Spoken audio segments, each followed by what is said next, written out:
முதல்வர் ஜெயலலிதா பரிந்துரைப்படி 6 தேமுதிக எம்எல்ஏக்களின் ஓராண்டு தண்டனை 6 மாதங்களாக குறைக்கப்பட்டது.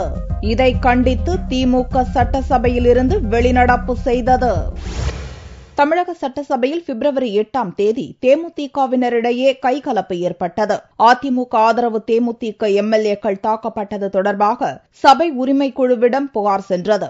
உரிமைக்குழு பரிந்துரைப்படி 6 தேமுதிக எம்எல்ஏக்களை ஓராண்டு இடைநீக்கம் செய்து சபாநாயகர் தனபால் அறிவித்தார். இந்நிலையில் சட்டசபையில் செவ்வாயன்று இந்திய குடியரசுக் கட்சி, மனிதநேய மக்கள் கட்சி மற்றும் காங்கிரஸ், திமுக எம்எல்ஏக்கள் பேசியபோது தேமுதிக எம்எல்ஏக்களின் தண்டனையை குறைக்க வலியுறுத்தினர். எதிர்க்கட்சிகளின் கோரிக்கையை ஏற்ற தமிழக முதல்வர் ஜெயலலிதா ஓராண்டு தண்டனையை 6 மாதங்களாக குறைக்க பரிந்துரைத்தார். எதிர்க்கட்சிகளை சார்ந்த பல மாண்புமிகு உறுப்பினர்கள் அந்த தண்டனை காலத்தை குறைக்க வேண்டும் என்ற கோரிக்கைக்கு இணங்க தாங்கள் ஓராண்டு என்பதை 6 மாதங்கள் என்று குறைத்துக் கொள்ளலாம் என்று தங்களுக்கு பரிந்துரை செய்கிறேன்.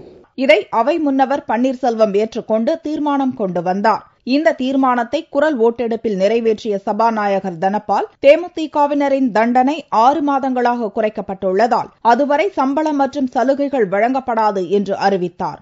ஆனால் தண்டனை காலத்தை மேலும் குறைக்க வலியுறுத்தி திமுகவினர் வெளிநடப்பு செய்தனர். ஓராண்டு என்பதை 6 மாத காலம் தண்டனை குறைக்கப்படுகிறது என்று அறிவித்திருக்கிறார்கள். எனவே இதுவும் ஒரு மிகப்பெரிய அநியாயம். எனவே இதை கண்டிக்கக்கூடிய வகையில் திராவிட முன்னேற்ற கழகத்தின் சார்பில் நாங்கள் இன்றைக்கு வெளிநடப்பு செய்திருக்கிறோம்.